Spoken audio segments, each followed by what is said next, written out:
Hey, hello everyone. My name is Mete Atamel. I'm a developer advocate at Google. I'm based in London, but it's always great to be here in Paris. You guys have much better food than London, for sure. Today I'm going to be talking about Istio. And I usually post my slides after my talk, so this is my Twitter handle. If you want the slides, just follow me and I'll post them sometime today. I named this talk Stop Reinventing the Wheel with Istio. And the reason is, I used to work in Adobe back in the day, and we had this product called Voxxed Days Services. I don't know if anyone used it back in the day. We spent a lot of time building it. It was a J2EE app, and we figured out logging, tracing, metrics. So when you deploy this app, you basically had all the things that you needed to maintain that application. Then at some point, as you know, in technology, we move on to different jobs. We don't stay in the same job too long. So I moved to Skype, and Skype then was bought by Microsoft. I had to switch from Java to C#. I had to switch from Linux to Windows, so that was a big mental switch for me. But I had to do the same things again. I had to figure out, I was doing the same kind of server-side development. I had to figure out logging, tracing, metrics, observability, resiliency, the kind of stuff that you should worry about. And I redid the work again, but this time using C# and on Windows. Then at some point, I moved out of Skype into some other team in Microsoft, and that team ended up, not using the same systems that we used. Let me just, one sec. I just want to set this here. Yep. And we had to reinvent again, and we had to do metrics, logging, tracing, with a different kind of system, right? So it always felt to me as if I was like trying to solve a real problem, but at the same time I was trying to reinvent the same thing over and over again.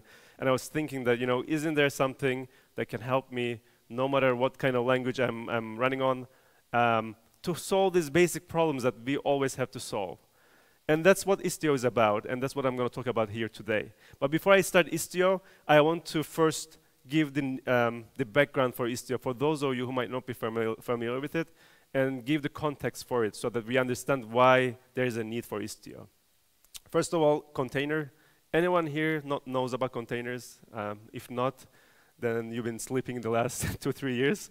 But basically, a container is a way to virtualize applications, kind of like virtual machines, but it's much more lightweight. And the good thing about containers is that it's lightweight, sealed, and isolated, so you can have many containers running on the same virtual machine. They're very easy to deploy, so you can deploy containers within seconds instead of minutes or hours that you need to do with virtual machines.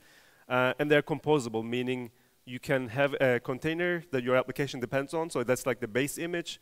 You can build your image on top, and someone else can take your image and build on top of you. So they're very easy to compose together.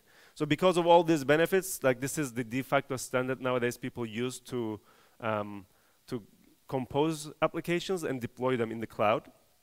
But and also Docker gave us this something called Dockerfile. In a Dockerfile, you define your dependencies. So in this case, for example, we have a dependency on Debian. You define again, your dependencies with the packages that you need. You define what happens when your application starts. So that's Nginx, that's your application. And you also define your environment. In this case, you're exposing port 80. So in a single file, you define your dependencies, your environment, and your application. And Docker gives you that context to run exactly the same way everywhere. So you can run it on your laptop the same way. You can run it in the cloud the same way. So it gives you that context. But Docker by itself, it's not enough, because when you run an application in production, you need redundancy, meaning you need to run multiple copies of the container just in case something goes wrong. You probably want to scale up and down, so if more people use your container, you want to add more containers, but if not many people are using it at night, you want to scale down so you save money. You need to worry about health checks. How do you know that your container is healthy and running? How do you check that? And if it's not healthy, what do you do with it? You need to worry about configuration and secrets. So how do you get configuration into your containers, and how do you update them? Same with secrets. So there's all these problems that you still need to worry about. So just because you took your application and containerized it doesn't mean that these issues go away. So that's why we have Kubernetes. Anyone heard or using Kubernetes today? A few people. For the rest of you, Kubernetes, it's a Greek word that everyone mispronounces. The right way of saying Kubernetes in Greek is Kubernetes, but unfortunately everyone says Kubernetes, and including me now. But it's basically the de facto standard nowadays to to manage containerized clusters, right? As I mentioned, Docker gives you the context, but you still need to manage those containers, and Kubernetes helps you for that. It's an open source project, came from Google, and it's inspired by Google's internal system. So we have something called Borg that we use internally to manage our containers. So from people who worked on Borg, they created Kubernetes for everyone else. So in the Kubernetes world, what you do is you first containerize your application. So your application has to be a container. It lives in a registry somewhere, either Docker Hub or Google Container Registry or somewhere. Then you define what's called a pod template. So you define how your containers should be bundled together. Then in Kubernetes, you define what you want to be true. In this case, there's something called replication control in Kubernetes, and we are saying replicas 3. So what that means is that we want to make sure that this pod has 3 copies running at all times. And Kubernetes looks at the nodes that you have. These are usually virtual machines, but they can be physical machines as well. And it figures out where to create these pods and where to schedule them. And then once you have your pods running, you can expose them to the outside world using service. And Kubernetes makes sure that these pods are running. So if something goes wrong with the nodes, Kubernetes will realize which pods are running on those nodes, and it will reschedule them to the new places. But Kubernetes, even though it's great to manage containers, it's also not enough by itself. And the reason is, again, when you run an application in production, you need to have logging so that you can see what's happening. You need to probably be able to trace your calls. So you need to trace the HTTP calls and see where the time is being spent. You definitely need metrics, right? Without metrics, you don't know what's happening with your application. So you need to be able to emit metrics, and you want to be able to visualize those metrics in some shape or form. It would be great to have dependency visualization, so you can see which microservices are calling what microservices and how the traffic is being flown in your cluster. You probably want to be able to control the traffic in your cluster and set policies against that. You probably want to do circuit breaking so that your services are not overwhelmed. And you want to be able to basically inject faults once in a while and see how your services behave, right? So there's all these things that you should be doing. You're probably doing some of them, but not all of them. But the more you do this, the better and more resilient your services get, right? But Kubernetes doesn't help with any of this. It just helps to make sure your container runs. That's it. So that's why we have Istio. This is the logo of Istio. Istio is another Greek word. I don't know why open source people are obsessed with Greek words. But in this case, Istio means sail in Greek, and everyone pronounces it correctly, so we're on the right track. It's an open framework for connecting, securing, managing, and monitoring services. So in a nutshell, that's what Istio is all about. It, again, came from Google, but other companies like IBM and Lyft also are working on them. And now it's an open source project, so everyone is working on it. And I think there are 2 goals of Istio at the very high level. First, it's the open source community basically coming together and gathering around some common tools. Because as I mentioned, we all want logging, tracing, dependency visualization, all those things, right? So community basically came together and created this framework called Istio to be able to do those and give you some default tools by default that you can use. But at the same time, the community made Istio pluggable enough that you can plug in your own frameworks if something doesn't work for you. So that's number 1. And the number 2 is that when you're working with your applications, ideally, your applications should not know where you're running. So they shouldn't care which environment you're running. Ideally, your application code should only care about the problem that you're trying to solve. But unfortunately, that's usually not the case. Usually, your application becomes aware of the environment it's running. But Istio really helps with this problem. Istio basically helps you to decouple your application code from the underlying infrastructure. And it does that through something called Envoy proxy, because the traffic goes through the proxy. And because of that, you can apply a lot of rules and regulations without changing your application code. And that's really important. All right, so let's imagine we have this kind of application. So we have some users talking to a front-end microservice. And then front-end microservice, it needs to authenticate. So it has an authentication service that might be talking to some SQL database that's not part of your service cluster. Then the front end might be talking to some other microservice called pictures. And then maybe you also have a payments processor. So that's another microservice. And payments is talking to some external payment processor, right? So let's imagine that you have this kind of microservice cluster. When you install Istio into this cluster, this is what you get. So you have clients talking to your front end. They can be coming from the public internet, or they can be coming from a private network. And the traffic goes to proxy. So every microservice, or more accurately, every container gets a sidecar proxy. What that means is that whenever you deploy a front-end pod, pod is the smallest unit you can deploy in Kubernetes, it also gets a proxy with it. And then all the traffic goes through the proxies. So the clients, instead of talking to the front end directly, they will talk to the proxy. And then the front end, when it wants to make a call to the pictures, it will, the proxy of the front end will make a call to the proxy of the pictures, and so on and so forth. And because the traffic is now going through the proxies, a lot of interesting things can happen in the middle without you having to change the code. And that's the whole point of Istio. All right, how do you get an Istio?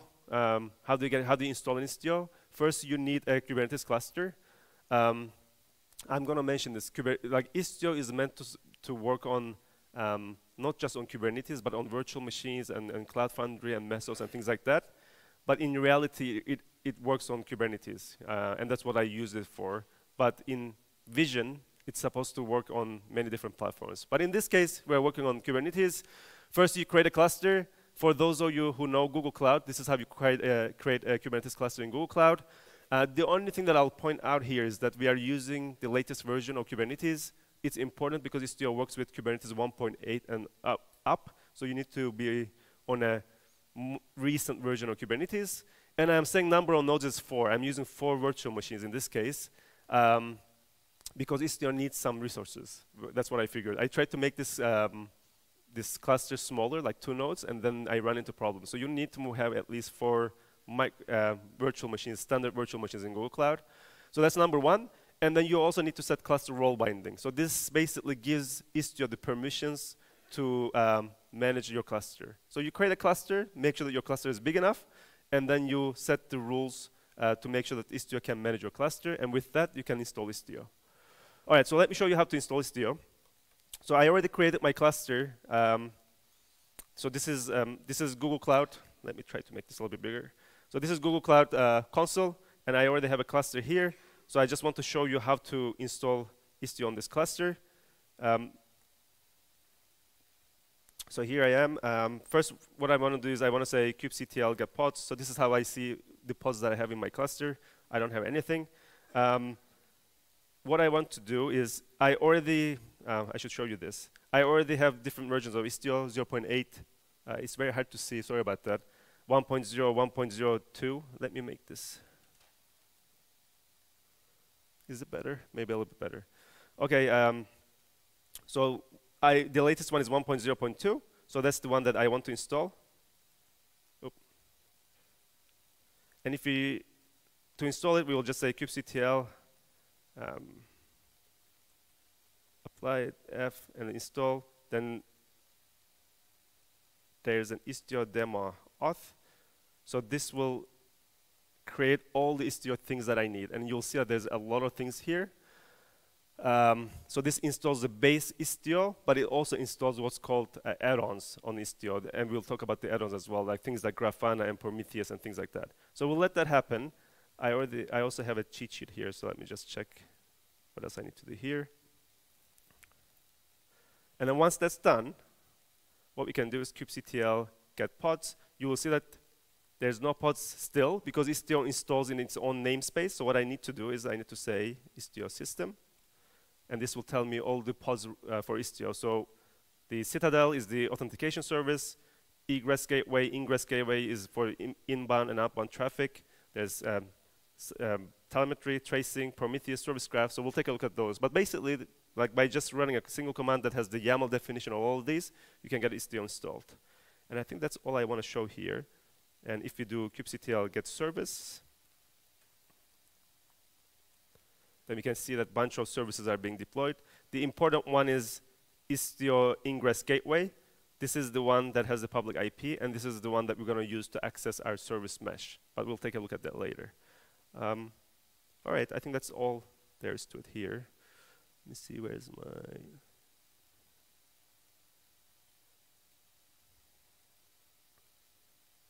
All right, so if we look at Istio in a single slide, this would be it. What is Istio? It runs on Kubernetes, but it also tries to run on Mesos and CloudFront and other places, but I haven't seen it working yet, so that's the inspiration. The current version is 1.0.2, and what does it give you? First of all, it gives you a lot of observability features, so it gives you metrics. As I mentioned, all the traffic is running through these proxies, and these proxies, by default, they emit metrics by default.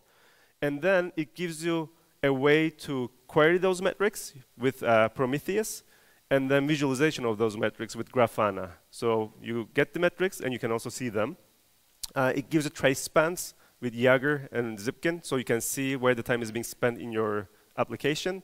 And it gives you dependency visualization, so you can see which microservice is calling what microservice, and how the time is being spent in how the traffic is flowing between microservices using something called service graph. So that you get all this observability for free without changing your code. Your services get identities, and then every service, if you enable mutual authentication, when they make a call to each other, there's mutual TLS by default. And then the Istio, there's a service in Istio called Citadel that actually issues these certificates and rotates them as well, so you don't have to worry about them yourself. So your services become more secure, and the traffic becomes more secure because it's HTTPS.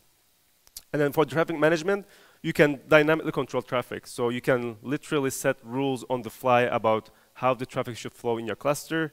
You can control how the traffic is coming into your cluster with ingress rules, and you can control what goes out of your cluster. By default, everything from your cluster to the outside world is blocked, but you can create what's called service entries that will unblock that, and then you can call other things outside your service mesh.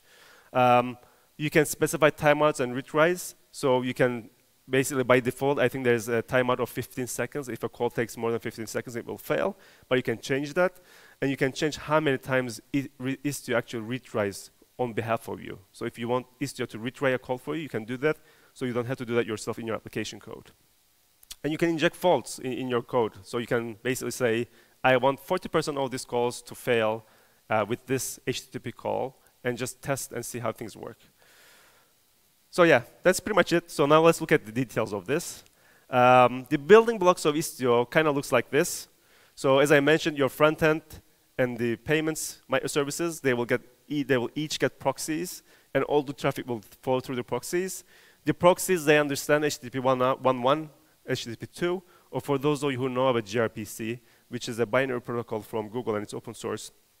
You can also do gRPC as well, and you can choose to do with or without TLS. So you can do HTTP or HTTPS. So all the traffic is handled by the proxies, and then there's a control plane in Istio. So these are the things that kind of help for the proxies to do their job. That's how I see it. There's pilot, which is about discovery and config management. So users can use the pilot API to configure Istio, and then the pilot will take those configurations and it will push it out to all proxies. And also, if a proxy wants to discover another proxy, it will ask the pilot, and the pilot keeps track of all the services and their DNS names, so the proxies will get that information from the pilot. Mixer is all about policy checks and telemetry. So when proxy wants to call another proxy, it will ask Mixer, can I make this call? Is there a policy that I should know about? And then the Mixer will say yes or no. And also, all the metrics that the proxies generate, it will go to Mixer, and then Mixer will collect them, and then we'll use add-ons to display them later. And Citadel is all about authentication. So it's about your services having identities, and your services having certificates, and having those certificates rotated on a regular basis, things like that. So as you can see, the proxies, they do the work, and the rest just helps with it. And the proxy is something called Envoy. Envoy, it's actually a separate project. It's a separate open source project from Lyft. It's a company, I think, based in London.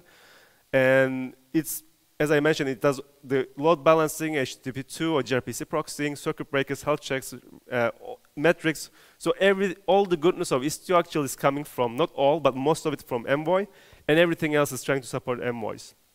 And Envoy has been around for a long time.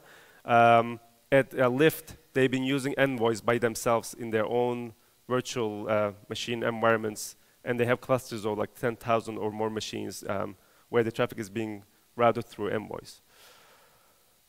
And Pilot, as I mentioned, it's for configuration and asking like whether for policy checks. And it serves as an abstraction layer as well. So users, for example, when they want to configure something, they will use the rules API and ask Pilot to configure something in a certain way. And Pilot will take those rules calls, and it will convert into the appropriate platform. So in this case, it will basically change those rules to Kubernetes rules and apply them. But as I mentioned, Istio tries to be pluggable. So when it supports Mesos and Cloud Foundry, it will also convert those rules to those platforms as well. So it's an abstraction layer for the users, and so that they don't have to care about the underlying platform. But it's also an abstraction layer for the envoys. So when envoys want to talk to the Pilot for discovering services or for kind of trying to figure out the traffic rules, they will use the Envoy API, and Pilot will translate those service discovery calls to, in this case, a Kubernetes calls, and it will figure out from Kubernetes. But the envoys don't care where they're running, so they would be unaware of the fact that you're running on Kubernetes. And you can also install Istio as you wish. So you don't have to install the whole thing, like Pilot and Mixer and all that. If you just want traffic management, you can just install Pilot and get traffic management. But you don't have to install, say, Citadel if you don't care about mutual authentication or things like that. Or if you want to do metrics, then you can install Mixer, but you don't have to install the rest. So you can pick and choose what you want to install. And I think Istio, when you install it, it has some samples on installing like different things and see how they work. In my case, I installed Istio demo auth, which means install everything with all the add-ons and with mutual authentication, because I want to show you everything. All right, now I want to show you an application on Istio. How do we deploy an application? And there's a book info application in Istio that I will show. And I will also install a Hello World application as well, because it's easier to look at. But in this book info application, we have a front end. That's a product page that's written in Python. Then the product page talks to some reviews microservices, and this reviews microservice is written in Java, and it has 3 different versions. Then we have a details microservice written in Ruby that's written in Ruby, and its details. And then we have a backend service called ratings written in Node.js. As you realize, these are all like different languages talking to each other, but it doesn't matter, you know. They're all containers, and in the end, what's in the container is up to each team. And that's the good thing about containers and Kubernetes and Istio in general, that it doesn't really matter what language you use. So when you install Istio in here, it will kind of look like this. There will be an ingress envoy to kind of look at the incoming traffic, and then every pod will get a proxy where the traffic will flow through, right? So let's take a look at this.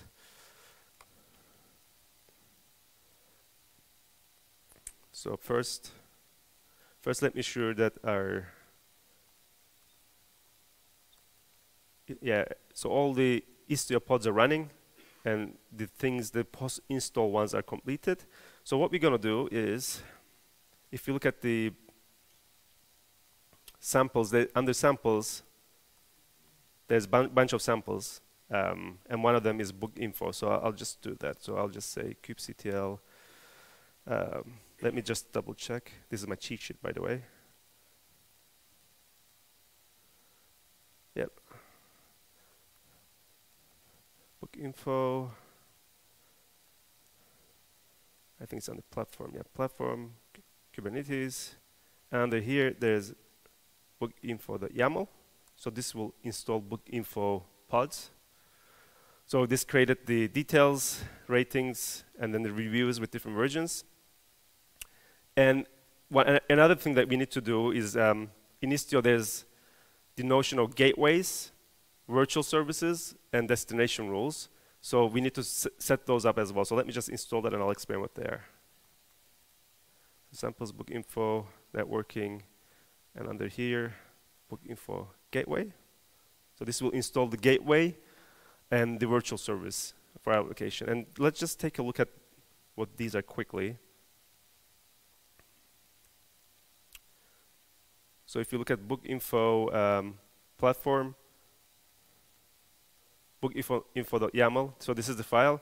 This basically just creates the Kubernetes services and deployments. So if you look at it, this is the service. This is a deployment for detail service, and then for the rating service, so on and so forth. So there's nothing special here. These are just Kubernetes services and deployments. And if you look at the networking part and book info gateway, so this first defines a gateway. Gateway is how you accept traffic into your service mesh. In this case, we are just saying, I want to accept HTTP on port 80. So that's how you enable HTTP on port 80 into your service mesh. And then once you have the traffic in your mesh, you need to create what's called virtual services. The virtual service has a name, and then it will be tied to a gateway. In this case, that's the gateway that we just created. And then you can specify the actual paths to your application. So what paths are enabled in your application? In this case, it's product page, login, logout, and then some other like web API.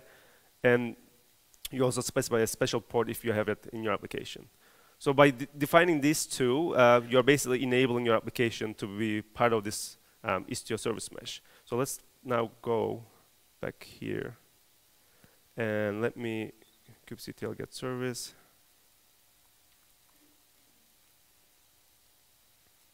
So Istio ingress gateway is the public API, so I'll just copy this. Oh, sorry.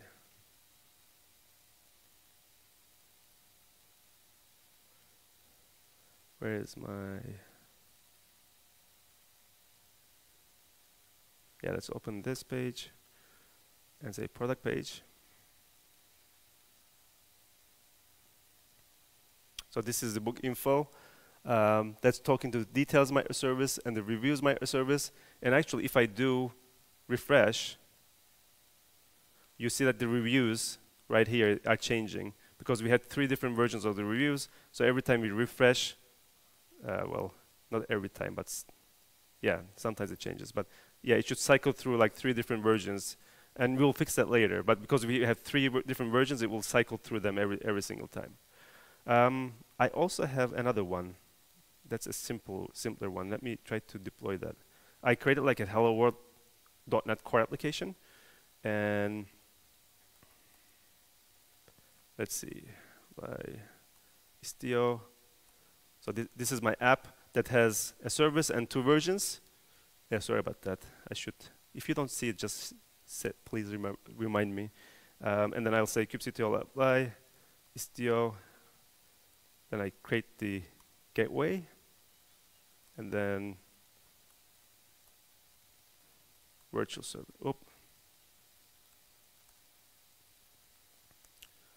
And one more thing, I have a destination. I'm showing this app because it's simpler than book info, and I want to show you some things in here. All right. And if we go back to our application now, and then, oops, sorry, this is my email that I can close. And it just changes the URL. Now I just deployed my Hello World ASP.NET Core app, and it's right there. So you can see how easy it is that you can basically just keep adding apps to your service mesh. But what I want to show you about this app is that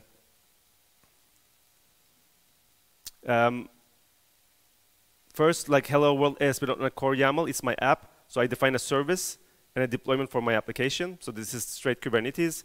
But I have 2 deployments, version 1, that's talking to the version 1, that's using the version 1 of my container, and then version 2 that has the second version of my app. And then after that, you need to create a gateway. So the gateway enables port 80 or an HTTP. Then after that, you need to create a virtual service that basically says, okay, I want to be part of the Hello ASP.NET Core gateway, and this is my service, and this is my subset. Subset meaning I'm talking to version 1 of my application, and version 1 is defined in destination rule. So you define a destination rule, and you say, I have 2 subsets, version 1 and version 2, and these are the labels. So these are the labels that this subset has that it will use these labels to basically define version 1, which is version V1, version V2. And that way you can have 2 versions of your applications. And if you go to your virtual service, you can just say, in this case, I want to just use version 1 of my application. So if we come back here, and if I oops, sorry. if I update, so it will always stay as the same app because I'm using version 1. But if I want to change it, I can do it. I can come here and just change this to version 2. And say kubectl apply, Istio, and just reapply the virtual service. And this updated my virtual service.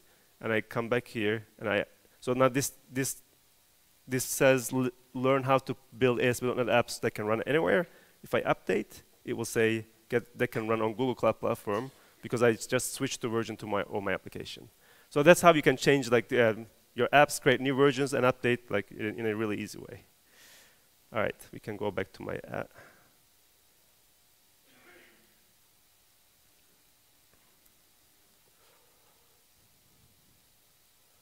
All right, so I show you how to deploy an app. I show you how to switch to new versions. What else do you get with Istio? You get add-ons. So you have add-on for Grafana to visualize metrics. Anyone using Grafana? Yeah, a few people. So you know what I'm talking about. You get add-ons for Prometheus to query the metrics.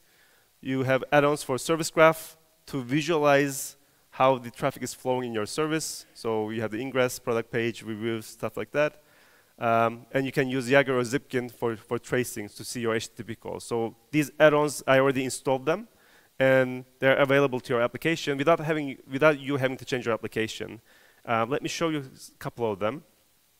So to set the Jaeger, I need to set port forwarding.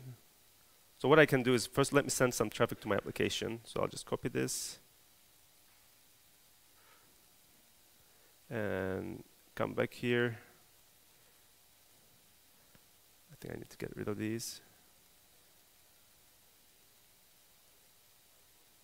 Yeah, so now I'm sending some traffic to my app. It's hard to see, but that's the traffic. Then I need to set port forwarding. So let's try Grafana first. Come back here. So that sets port forwarding. And then if I go to port 8080,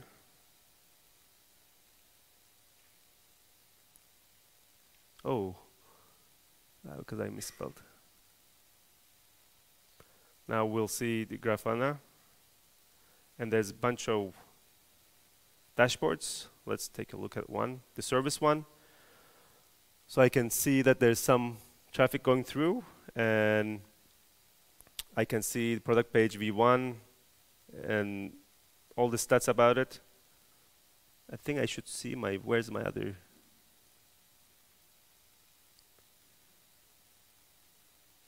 Yeah, reviews, ratings. I don't know. Oh, this is my Hello World ASP.NET Core.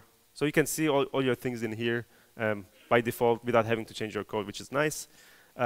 Prometheus is about like querying the metrics, but let's skip that for now. I want to show you the service graph.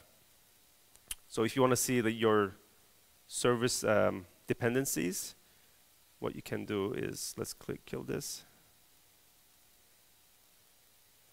Now go back here. Too many windows. Localhost 8080, and I think I have to say force. Yeah, this one. So this one is hard. It's on a weird screen, but I don't know why it's not displaying properly. But we can try to fix it. But basically, the idea here, it's a little bit weird. I don't know why, but the idea is that you should be able to see how things are flowing in your system using Service Graph. There's another one. Maybe that's better. Let me try that one. I think it's this one. Yeah, maybe this is a little bit better to see. But you can see that there's ingress, talking to product page, and then that's one app. The other one, Hello ASP.NET Core, is another one. And then they're all calling policy, Istio policy, for some reason. And they're all calling telemetry because they all need to send their telemetry data. So it's kind of useful. I wouldn't use it in a big cluster, but maybe you can limit this to a namespace, and you can do different clusters in different namespaces and see it that way. All right, and the last one, I want to show you the tracing. So if you want to see like where the time is being spent in your application, you can enable Jaeger.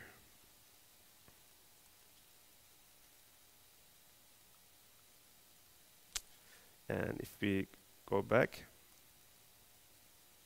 so this is Jaeger, and some of you probably know this, but if we look at product page, and then if you do find traces, then you can see where the time is being spent basically. So there's ingress gateway, the product page, calls the details, and just see how the time is being spent. So having this kind of stuff like out of the box, it's quite useful.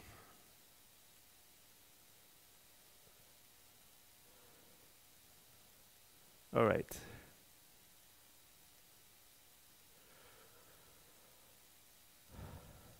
All right, so we showed the add-ons. Yeah, and in the last part of the talk, I want to talk about traffic management. So by default, Istio has discovery and load balancing of services.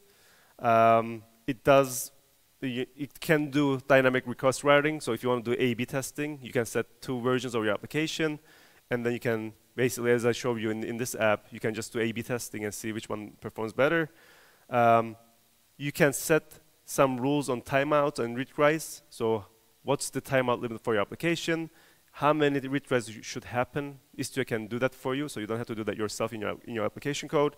You can set circuit breakers. So if your service is down, that circuit breaker can prevent your whole system from going down. And you can do fault injection. So you can inject fault into your traffic and see what happens with your services. So for example, if service A wants to call service B, what it will say is that it will just use a DNS name for service B. So it will say serviceb.example.com, make a call. That will go to Envoy, because all the calls happen through the Envoy. The Envoy will ask Pilot, where should I go? And the Pilot will ask the platform, where is the service? In this case, Kubernetes will keep track of the service, and it will direct the service A to service B. But since everything is going through the Envoy, you can do interesting things. You can basically set rules like this, where you can say, I want 99% of my calls to go to version 1.5 of my application, and I want 1% to go to version 2.0 alpha and do A/B testing or some kind of testing that way. And the service A doesn't need to know about that. It just knows the DNS name. Everything is enforced at the Envoy level, so that's kind of useful.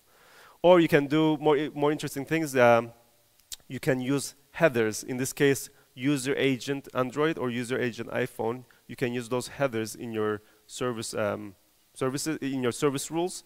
And when the user makes a call, if it's from an iPhone, then it goes to a certain version of your application. Otherwise, it goes to another version.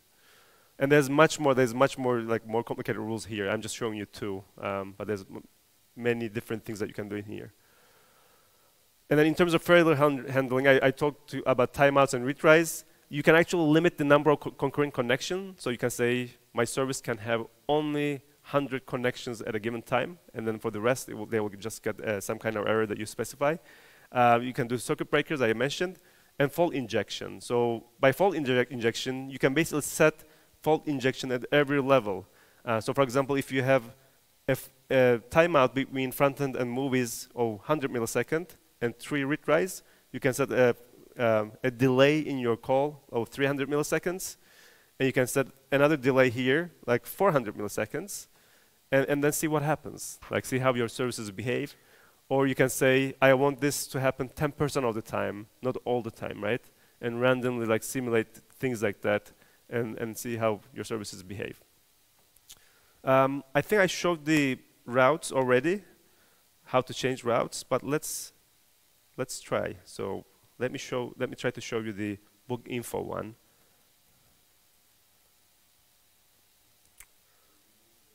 Yes, sorry. I didn't anticipate this problem. All right, so for book info, first for book info, I need to set some destination rules, and I'll show you what that is. So I'm setting some destination rules, and let's just take a look at that quickly. So if we, not this one, I don't need this one anymore. So this is book info gateway, and I show you the gateway, and this is the virtual service. But then if you look at the destination rule, this destination rule basically sets all the subsets, right? So this is my product page that has one version. This is my reviews service that has 3 subsets, version 1 with that's looking for these labels. So I'm basically setting those all up. And what I want to do here is, where's my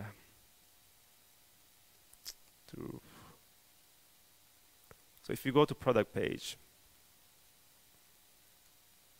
then if I do refresh, you see that the reviews are kind of changing. So I want to pin my reviews to version 1. We can do that by just running this.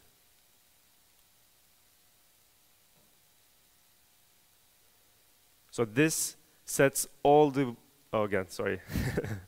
But let me show you this and then I'll show you the code. So if I refresh now, then nothing changes because reviews are on version 1 now. And this basically set all my microservices to use version 1. And we do that by virtual service, where is it? All v1. So if you look at here, we basically set virtual services for all our services and make sure that the subset is set to v1. So by doing that, we are pinning our services to a specific version. If you want to pin a specific user to a specific version, we can do that as well. So there's another rule that I can apply. Let's do this.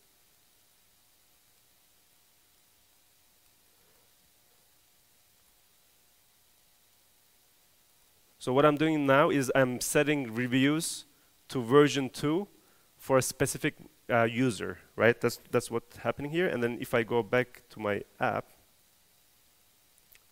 and sign in and say JSON. Now this is version 1, and if I keep refreshing, it will stay like that for JSON. So if you want to do testing for a specific person, you can do that. And if I sign out, then you'll see that it goes back to normal. And if I keep refreshing, it will just stay on that version, right? And the way to do this is, again, using, where was this?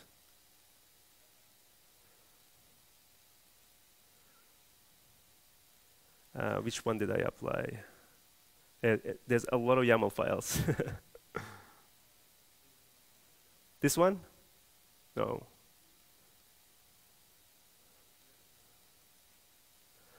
There's a place where I think it's a destination rule, right? Details v2? No. Okay, I have to check. I want this. Virtual service reviews test v2.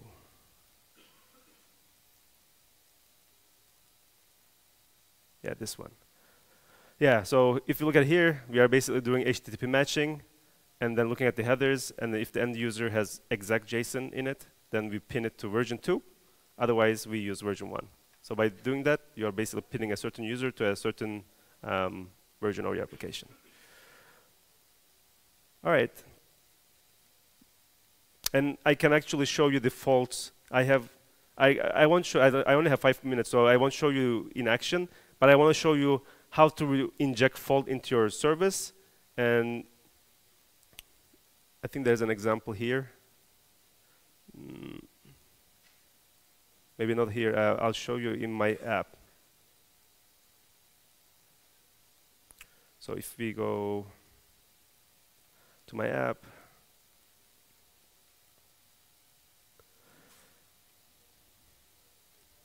for example, I have this setup. In here, I'm saying I want 75% of people to go to version 1, and then 25% to go to version 2. So that's how you can do like weighted traffic. But then if I want to do faults, I can say in here, I'm saying I want 50% of my traffic to end with HTTP status 400. So half of the people, when they go to the page, they will get 400s, right? So that's how you can inject faults into your app. Okay, I think I should wrap up now. So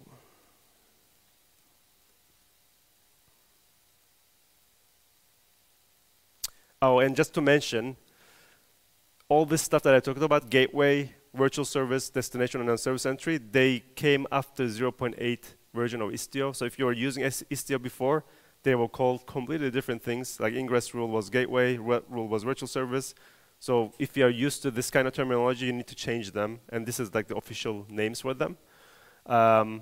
And this kind of shows like the flow of it. So gateway defines the HTTP or HTTPS to your service mesh.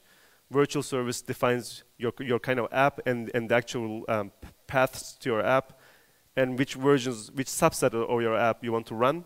Then destination rules define the subsets and how they map to the labels. And then if you also want to call external things, there's something called service entries. It's not part of this, but there's something called service entries. You create a service entry to call external services. And these I'm going to just skip because we talked about them. Service entry. Yeah, that's it. If you want to run this yourself, I have a blog post here that shows Istio 101 on GKE, but change 0.8.0 to 1.0.0 because that's the latest one. And then there are 2 code labs, part 1 and part 2, where it shows you how to deploy an application. It's an ASP.NET Core application, but it can be any kind of application, really. It's not really ASP.NET Core specific. So you can run those if you want. There's a Twitter for Istio Mesh, and then if you are using Istio, there's a user group, Istio users. You can be part of it to ask questions. That's all I had. Thanks.